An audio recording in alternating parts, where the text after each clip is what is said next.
Welcome back to the Stratcom podcast. I'm so pleased that today we're joined by Mr. Arnold Sinisalu, who is the former chief of Estonia's Internal Security Service. Thank you so much for joining us. Thank you for inviting me.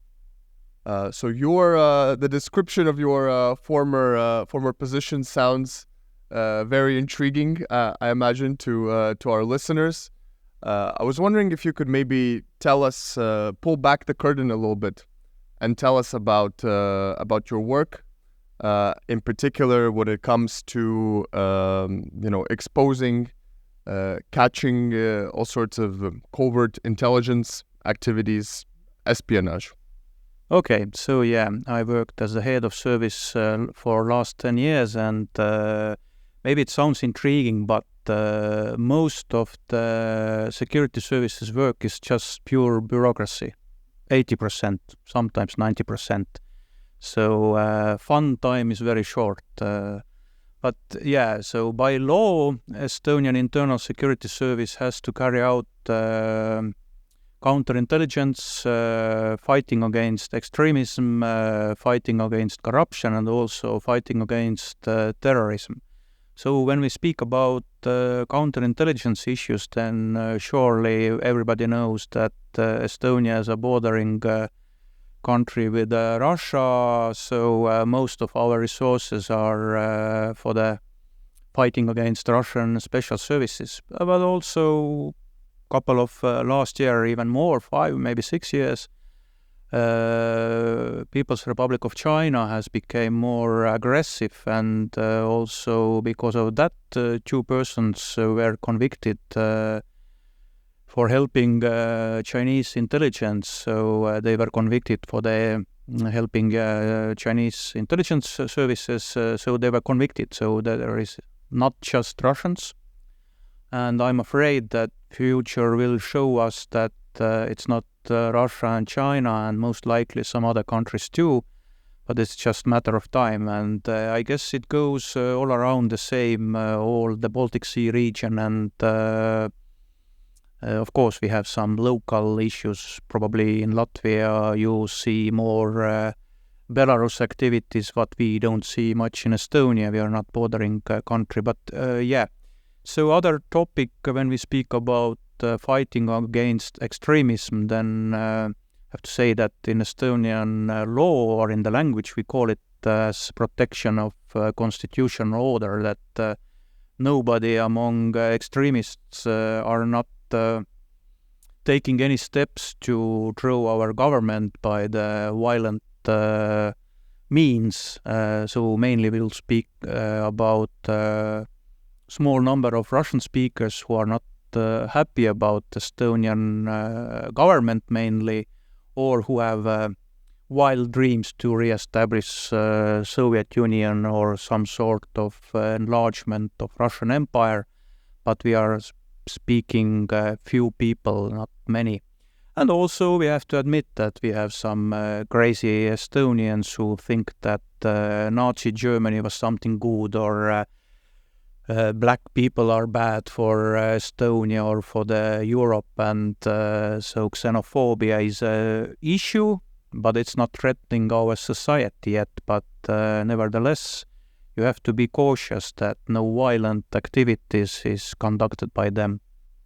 So maybe before we delve into the kind of geopolitical dimension of this, a bit to return to your work in this service, could you maybe explain to our audience how do you catch a spy? Well, what does that process look like? What are the steps involved? How long does it take? So it depends a lot. I'll start again that it's a team work.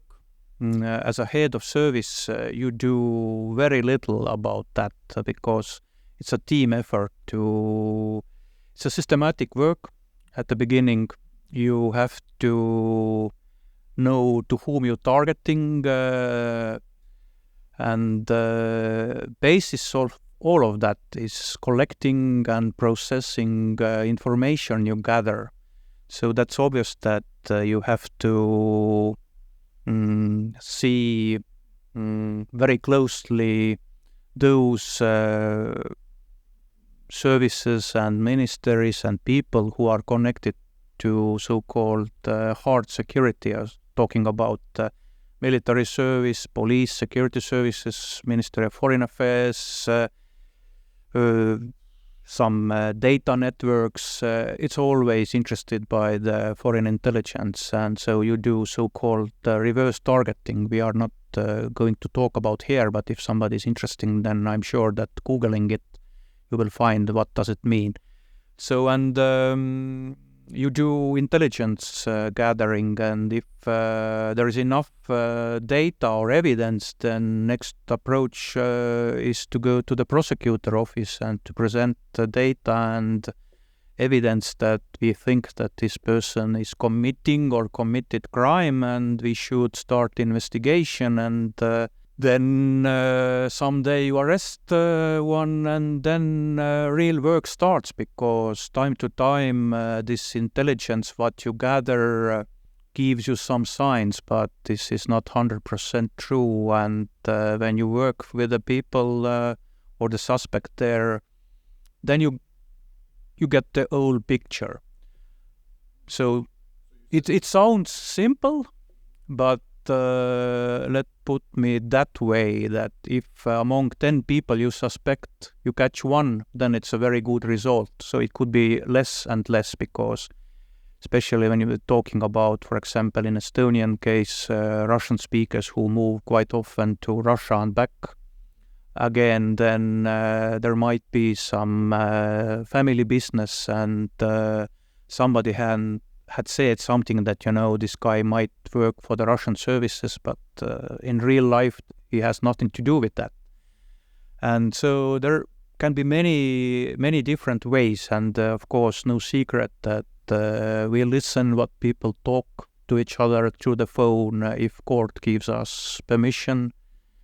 So yeah, but altogether it's a routine. It's a lot of paperwork. It's nothing what you can imagine or to see from the Hollywood movies. It's much more boring. And how many spies does Estonia catch per year on average?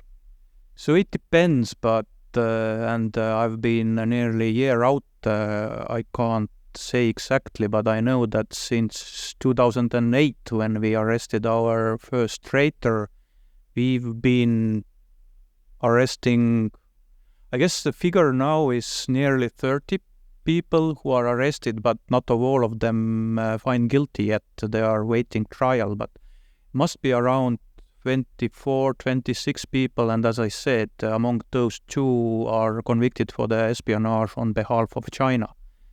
So, and some 5-6 people are waiting trials at the moment, but those are newer cases. I can't really comment anything at all. And is it important to publicly announce it? So when you have, let's say, exposed or caught a spy, or are there advantages to keeping it somehow? Yes, we believe that this is important part of our job, and this kind of strategic decision was made already back then, 2008, that we are not going to play those games with Russians, that if ever we catch somebody and we have enough evidence, then we go to court, and as much we can share with the audience, then we share. But even here, we are very cautious to reveal the whole data, because we don't want to make our adversaries work easy. And so most of the time, court decision is revealed, and what's the sentence, what was the paragraph, what he's committed, or the crime, what he committed, and that's it, not so much.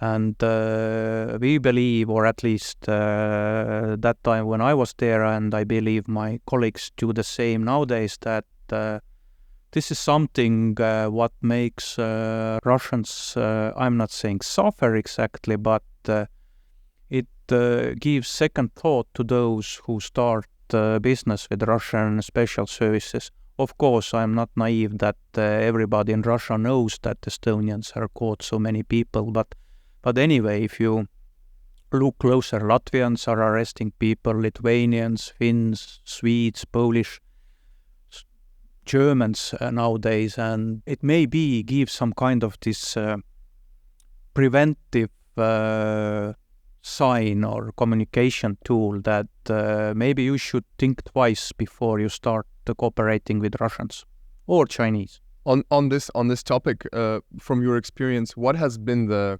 primary motivation, the primary driver of those Estonians who have chosen to collaborate with, let's say, Russian intelligence services? What has been their reason? Is it genuine kind of ideological commitment to, let's say, Putin's regime? Is it money? Is it some sort of other leverage that they might have? It's a long story, but I try to be short. So we have seen very little to do something with ideology. And usually those people who start working or collaborating with Russian services, they have gone through some sort of personal crisis. They have, I don't know, maybe gambling problems, family issues, health issues, something with the government work has gone not so well as they thought. They are pissed off, say, directly to the government, and they are complaining that government is not treating them well, or salaries are low, or something like that. So some kind of disappointment is many times important. But also we have seen cases where it was way before 2022 Estonians being caught in Russia and basically extortion. So for some people have said that, you had a nice evening with a nice girl, but actually you raped her, and whether you start working with us or you're sitting in the prison more than 5 years and you have option. So what kind of option you choose? And if you choose the so-called easy way, you start collaborating with special services, then other step is that will you come back to Estonia and are you going to inform us or not? If you don't, then most likely you may caught. But you have always option to approach us, to explain what really happened. And honestly, to say, I guess it's the same all around the Western Europe. We have quite liberal court system, so you have to fight hard to get a long sentence. And so please come to us and tell what happened. It might help you. You mentioned that, of course, the predominant focus of Estonian security services work is on Russia, of course, because Russia is a bordering country. But could you maybe tell a little bit about how you see the Russian intelligence network in Estonia, in the Baltic states? Do you believe there is still a large network of agents left over from Soviet times? Or are there kind of much more recent attempts to establish a foothold in the Baltics? Yeah, once again, so we have to see a bit larger picture. All the neighboring countries of Russia are whether for the Russians vassal state or enemy. And absolutely all neighboring countries are under interest. And not to mention EU and NATO countries. So most likely situation is pretty similar everywhere, that Russians are interested absolutely every neighboring country. So when you mentioned the Soviet time networks, so yes, there are some people, but you have to consider that those connections are really old, and those people who were 30, 40 years old at the end of Soviet time are now very old people, more than 60, 70 years. There is not so much to do with them. So they are concentrating on the younger people and those who are working for the government. So, but of course, every country has specific legislation and situation, so that in Estonia we are caught so many. It doesn't mean that there is less activities in Norway or in Finland or the Baltic states or Poland. I guess the same goes everywhere. It just depends on many things. It would be correct to say that that we Estonians caught them so much. It doesn't mean that Latvians or somebody else doing a worse or something, that they are less. It just depends on so many details. Maybe we just started earlier. But do you believe the Baltic states still hold some sort of special importance for Russian services, for Russian political leadership, or same basket as other neighboring countries? Yes and no. Yes, in that sort of way that for the Russians, Estonia, Latvia, and Lithuania are so-called former Soviet Union states, not occupied independent states as we believe, and this is the case legally. So, big number of Russian speakers from the former Soviet Unions, of course, give them a lot more of opportunities when we compare with Finland or some other countries. But basically, I don't think so that we are somehow very special. No. I wanted to also ask about all of these issues, but in light of Russia's full-scale invasion of Ukraine in February 2022, do you see that Russia's techniques, methods of influence have somehow significantly evolved since the invasion in targeting our countries? Have they become somehow more intensified, less intensified because they have maybe less resources to allocate to such operations? How do you see it?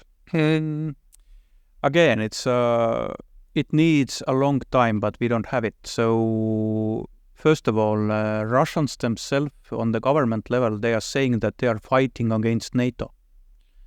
And saying that for them, obviously they are not wasting resources so-called for the small targets. NATO is important for them, and in that sense, I don't think so that they have any resource problems when we speak about money. Of course, they have some resource problems. I think that most talented people working at the moment against Ukraine, but it doesn't say that they are not working against us. Yes, they work and every day, and so and it's never endless game in a way that when we arrested more than 20 people, it doesn't mean that we'll stop them. Maybe we will slow down them for some time, but they will send new people. They try to recruit new people.